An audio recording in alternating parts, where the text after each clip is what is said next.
there, my name is Holly from the blog of fullflourishing.com, where I like to talk about living a life of intentionality, and today I'm going to be answering a few of the questions that you guys have been sending me. I am a mom of 4, almost 5, and I'm also a mom of 2 adopted twin girls that are almost 6 months old, can't believe it. And I have been receiving a lot of questions regarding their adoption, regarding our family's adoption journey. So I thought that I would sit down and just answer some of those questions that I had and that I really had a hard time trying to find answers to. So I've taken all of the questions that you've sent me, especially over in my Instagram, and I've broken it down into really 5 main questions. So if you are interested in learning more about our family's adoption journey, or just adoption in general, maybe why does it cost so much sometimes, then just keep on watching. So our family's adoption journey began years ago, really, because my husband and I, when we were in high school, we were high school sweethearts. We talked about how we would adopt one day. But officially, I guess you could say, our adoption journey as a family began in January of 2018 when we made that first initial call to our adoption agency and asked some questions. But we did not become an active waiting family until October of 2018. So it was a long process of clearances and home study and all of that stuff. And we did domestic infant adoption. That is what the Lord very specifically guided us to. I had always thought that I would do international adoption. He made it very clear that we were to pursue domestic infant adoption, so that's what we did. And we became an active family October of 2018, and then we got a call and were matched in April of 2019, so about 6 months later. And then in a couple weeks after that, we found out that the girls had been born, and they were born about 5 weeks early, and they were in the NICU for about 10 days, but they are doing beautifully, and they did do beautifully, and their mama did beautifully, and we're so thankful to have them as a part of our family. So in sharing some of this information about their story, there's a fine line between where our family's adoption journey is and where the girls' personal adoption story is, and how those kind of connect together. So I won't be sharing exact amounts, like how much their adoption cost exactly, because that's really their personal information. And if you know me in real life, you know that I'm not shy about talking about that sort of thing. But just for like the internet, I don't think that it's appropriate to be sharing all of that. So I'll just give you some kind of overviews specifically of cost, because that is a question that a lot of people have. And even though I had known my whole life that I wanted to adopt, and I'd even looked into it a lot, I still couldn't really figure out like what is costing so much with adoption, especially domestic infant adoption or just domestic adoption in general. So here's a couple of the questions you guys have been asking. So the first one I'm going to address is just like the breakdown of cost. So if I take the full amount that the adoption of the girls cost, then, and I divided it into sections, I would say that about 50% of the cost went to the adoption agency that we used, and the home study agency we used, and all of the clearances. So just to kind of break that down, you know, depending on what agency you use depends on what their agency fee is and how much that will, you know, end up costing. I felt that our agency, when I looked at the breakdown, I remember initially being really surprised and feeling like, oh, that's not very much. Our adoption agency in particular is very concerned with ethical adoption. Quiverful Adoptions out of Greenville, South Carolina is who we used, and I had followed them on social media for about a year, really like watching them and seeing how they did things before we called them in January of 2018. And at that time, they were still a very young agency. They had only been going for a couple of years. They were started by 2 adoptive mamas who could not afford to have these $30,000 and $40,000 adoptions. Their families couldn't do that.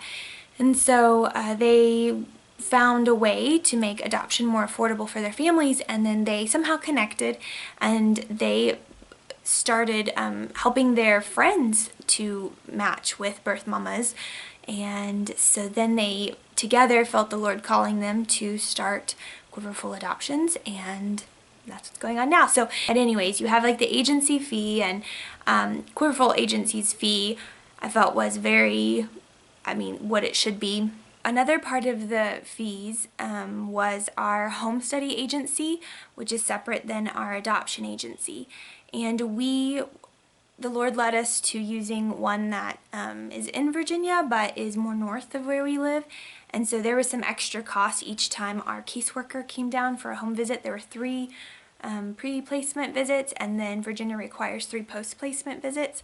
So there was an extra couple of $100 fee for each visit because our caseworker had to travel, and she often, in fact, I think every time stays the night. So that was a little bit of an extra cost, but so we have the home study agency. But then there was so many fees with clearances. Your driver's license, fingerprints, even things that our dog Zahara had to do. Just, you just get feed away, basically. So that was a big cost there. And I would say the combination, I may have said this before, but the combination of the adoption agency and the home study agency, and then all the clearances, $80 here, $15 there, that came out to about 50% of the adoption cost. So then another 10% was the lawyer and legal fees. There's a guardian ad litem that the girls had that represented the girls, whereas the lawyer more represented us when we had the hearing. And so, it's just, it's all of these things that are requirements as part of adoption, and it just costs. So that would, I would say that came out to be about 60% of the total cost of the adoption. And then the remaining 30% or so, 30 to 40%, was some birth mother expenses, and not in every situation does the birth mother need help, and there were just some unforeseen things that the agency and maybe even the birth mama and we did not expect. But anyways, that's part of that too.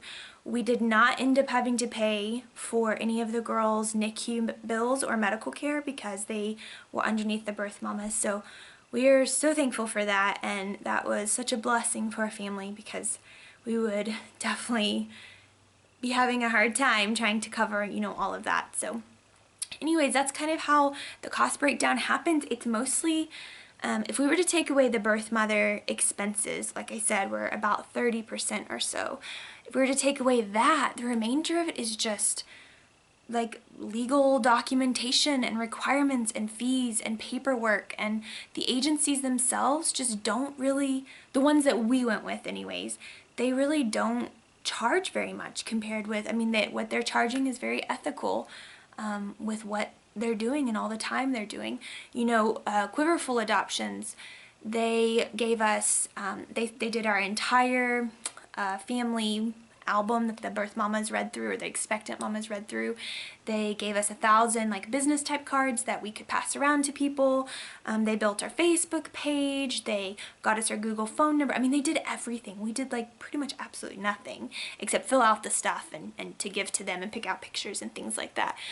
So I have felt like Quiverful's fee was very ethical. And then as far as our home study agency, there were some unforeseen expenses with that too, such as people like to say, oh, you got 2 for the price of 1, but it's not exactly true, because for the post-placement reports, which are several $100s, we have to have 3 of them, but we have 2 girls, so we actually have 6 reports. So that was double. So that's almost an extra $1,000 right there than what we had anticipated. So there's just sometimes things like that happens. But if you have any some more specific questions, you can comment below and I can try and answer them, or you can follow me on Instagram at @AFullFlourishing, and you can send me a direct message or something like that. And I always like to be transparent with the costs because just like birth, I have home births, but they still cost several $1,000s, and hospital births can cost a lot of money, and so it's just part of it, just part of bringing children into your family sometimes. So anyways, if you have any more questions, let me know. So the second question that I often get is is your adoption open or closed? And I think sometimes, not always, but sometimes when people are asking that, I get the sense of like fear when I say open because people don't quite understand what that means. So closed adoption means you really don't know anything. You probably don't know the birth parents' names or any information. I mean, you don't know anything. It's closed. An open adoption can have varying levels of openness. So you can have an open adoption that is like semi-open, so you know maybe the birth mother's name, you know some things about her, what she was involved in high school, or physical attributes, or some family history, where she lives, things like that. Maybe you get to meet her. And then you can have like a fully open adoption, which could be where you have visits, and that could range anywhere from a visit a year to like they're involved in your life. Y'all are a family together, kind of. It can just vary. I will say Quiverful Adoptions is very concerned with ethical adoption, and that includes making sure that the needs of the expectant mamas, and then also when they become a birth mother, to make sure that their needs are met. They have groups for the moms to be able to go to. They really encourage open adoption for both the birth mother's sake and the child's sake and the adoptive family's sake. And so our adoption is an open adoption. Right now, the level of openness is more of like a semi-open because we haven't actually known each other for very long. We met via a phone call, and then we were matched. She chose our family, and then a few weeks later, her girls were born, and I met her at the hospital, but Jared still has not met her, and we have some information, Zahara. We have some information about her, but other than that, we do have communication with texting and pictures and things like that, so we will just see where the Lord takes this relationship in the future. But some level of openness is always wonderful for the kids. So yes, we have an open adoption. So the third question is, so what does it look like after the baby comes home? So depending on what state you're adopting from, the girls were born in South Carolina. We live in Virginia. There is a wait time that you have to do before you can be cleared to come home. So we were in South Carolina for 2 weeks before we were able to come home, but some people are able to come home immediately. It just depends. But after we got home, we're a family. And then Virginia requires 3 post-placement visits. So we have had 2, and we have 1 more here in another 2 weeks. And then we will be done. We have already had our... Okay, so to finish the video, I had to switch locations because all of the babies woke up from naps, and 4 of the 4 children were crying. So one of them I can still hear downstairs is fussy about something, but that is what happens when you have a lot of little ones in your home. So anyways, I'm gonna keep going. So one of the questions we get asked a lot is, did you choose twins? Did you ask for twins? And the answer is no. On our home study, we were actually approved for like a single baby, for 1. And then our agency, our adoption agency, this was actually their first set of twins that they've ever worked with. So no, we didn't know. In fact, their mama, she didn't know she was having twins. She seemed to, I think later on I realized that maybe she had an inclination, but she'd had no prenatal care beforehand, so she was not sure. But she did say something like, it feels like I've got triplets rolling around in there, and I thought, I've never felt like I've had triplets rolling around in there, so, But I still didn't, honestly, I was in denial, and I've never particularly wanted twins. It's not to say that I don't absolutely love the girls and enjoy them, and I'm so thankful to have them, but that wasn't something that I ever really wanted or thought about. My hair's going crazy. And it just, twins is a lot, and you see families with twins and it's like, whew, they must be really tired. I mean, you know that they're tired. So yeah, we didn't know when we matched with her and we agreed that we were going to be her family, and she chose us and we signed the agreement or whatever it was. we still thought it was just one baby due, like, this was April, so due like August, and then the date got changed to maybe like July by the ultrasound she had. But those babies came in May, early May, the first week of May. So come to find out, they were probably due more, I think their due date would have been more like June 7th. So yeah, then at her ultrasound, that's when she found out she was having twin girls, and I got a call, see, the Monday after Easter, we found out that we were matched, and we got to speak with her on the phone. And then that Thursday I got a call from the adoption agency that said, well, guess what, it's twin girls. So it was kind of like, whoa, a lot to settle on. So then my final question, and I may have already kind of answered this earlier, but one that we get a lot is like, how long did it take you to match? And every agency is different. Every adoption situation is different. Obviously, you know that, but people asking are just kind of curious. For us, let's see, from the time we became an active family to the time we were matched was about 6 months. And from the time we were matched to the time the girls were born was 2 weeks. So it was about 6.5 months from the time we officially became an active waiting family to the time that we were driving to South Carolina to meet our daughters. But some families, that it may take a couple of years. Even with Quiverful, it may take a year or even 2 years, and that might even be after years of infertility. And then for some families, it just happens very quickly. The wait is really hard, and then when it happens really quickly, it's really hard. But it's all just part of your adoption journey and part of your story as a family. We have a very sweet couple that's our friends that adopted internationally, and their adoption journey from start to finish was only like 9 months. So sometimes it goes really fast, and then sometimes it doesn't.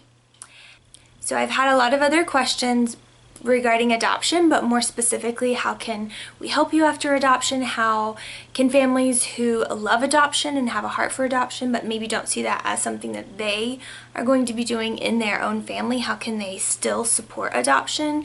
And obviously we know prayer, and obviously we know financially those are ways, but what are very tangible, real ways that people can support you in adoption? And we have been so blessed to have a very tangible experience of just the community, the church coming together and supporting and loving us well. So I will link that video below as well if you want to check it out and kind of see how our family in particular has found people supporting us in adoption just to be very beneficial and helpful. Be sure to look in the comments and see or in the description box below, and see what other videos I've linked below. And then if you found this video helpful and you liked it, if you could please give it a thumbs up.